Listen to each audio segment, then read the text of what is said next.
Good morning. This is Henrik. We are Wednesday, November 8th, 2017. I hope and trust this message finds you well, finds you having an intimate love affair with your own heart and with the life that surrounds you. I wish to convey to you these thoughts and feelings that I have for you, for myself, and for all others. A wish, a hope, a want, and a will that our lives may become a constant celebration of life and of all its loving wonders. Celebration of life is the foundation of my way of living from now on. And will it not be yours too? No longer renunciation of things, but rejoicing in all things, and in all feelings, in all sights, and all sounds, and rejoicing in all actions, and rejoicing in all contemplations. I suggest you and I and all others listening to this song coming in from the core of our planetary mother, Earth. I suggest we rejoice in all the beauties, in all the joys that life may offer us, because the entire life that we are leading, with its joys, its sorrows, its convictions and its doubts, is a gift of God. Not the God of men, responsible for so many schisms and conflicts and wars and illusions, but the God of life. That is to me my only God that I can be certain of, for I love life and I respect life, and I see that life surging in you, and I respect that life in you, and I love that life in you. To me, therefore, if I may say so humbly, life and God are synonymous. In fact, life is a far better word to me than the word God.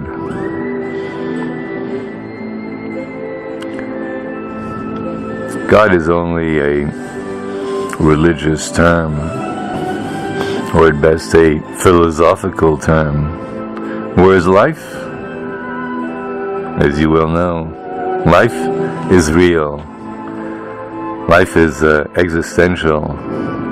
Life is the eternal existence existing within all of us, increment by increment of eternal instance.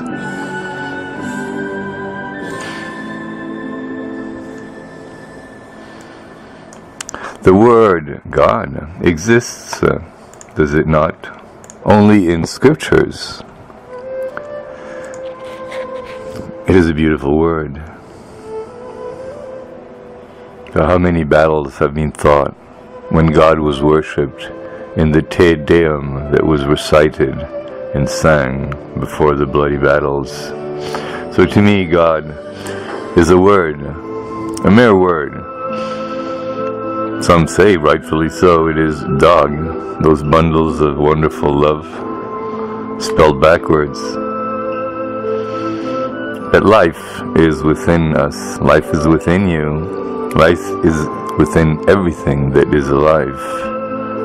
And life is also without and surrounding us, isn't it not? Life is within us and without us. And life will go on without us, and has been going on without us before it came into being within us as we were born into this world and followed our evolution towards the ultimate act of life, which is death. May it all be a crescendo. I see life in the trees. I see life in the clouds. I see life in the stars. I see life in your eyes. I see life in the rabbits that hop around the fields. I see life in the dolphins that jump above the waves. I see life in the graceful flight of a seagull. I see life in the pounding on the earth of a big bear in the forest. I see life in the sun rays shining through the clearings in the forest, and the birds singing upon the branches. I see life all around us. I see life in the lakes. I see life in the rivers. I see life in the songs of men and women. I see life in the romance of couple dancings. I see life as couples make love. I see life as the children born from their mother's sacred womb in between their legs and received into their father's arms, and then nurturing upon their mother's bosoms. This whole existence of ours, in fact, is a dance of life. Life is dancing, and all it takes for you to receive from this dance its loving symphony and embrace is to open your heart, and you know that, don't you? About love, my dear friends, one thing is sure: let us love life,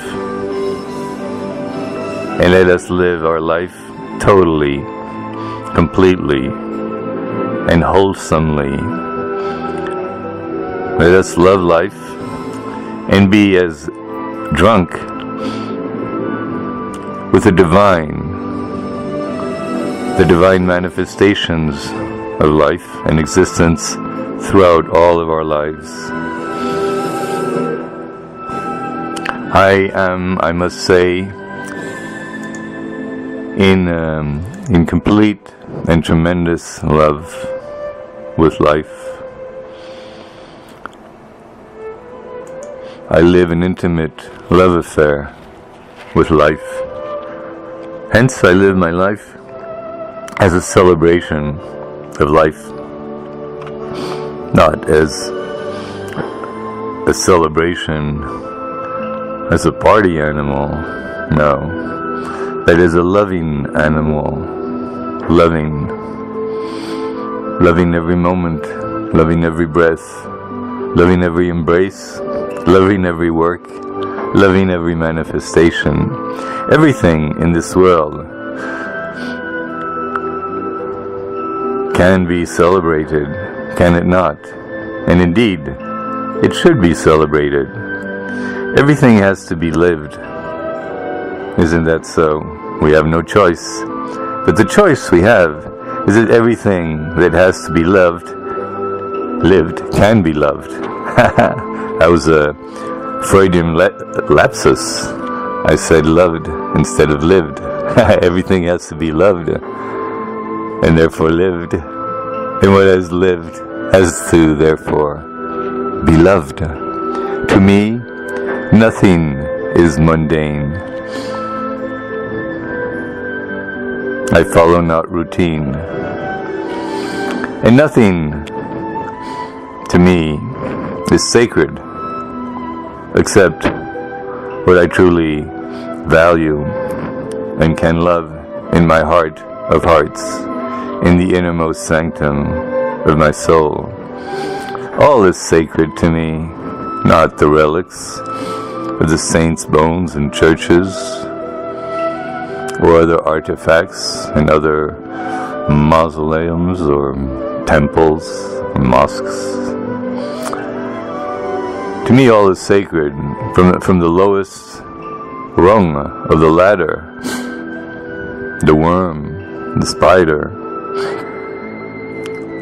to the highest rung, the eagle, the lion, the human being. It is the same ladder, and we must accept it all if we are truly to ascend to heights worthy of being heavenly. Yeah, it is the same ladder, a ladder within the body that leads our soul to manifest its divine expression from the physical to the spiritual, from the love and ecstasy of having sex together to the elevation and blissfulness of enlightenment. Everything is divine. Is it not so, my friend? What is divine above all else is you. You personally. You specifically. You are divine. So live your life by loving yourself in your life.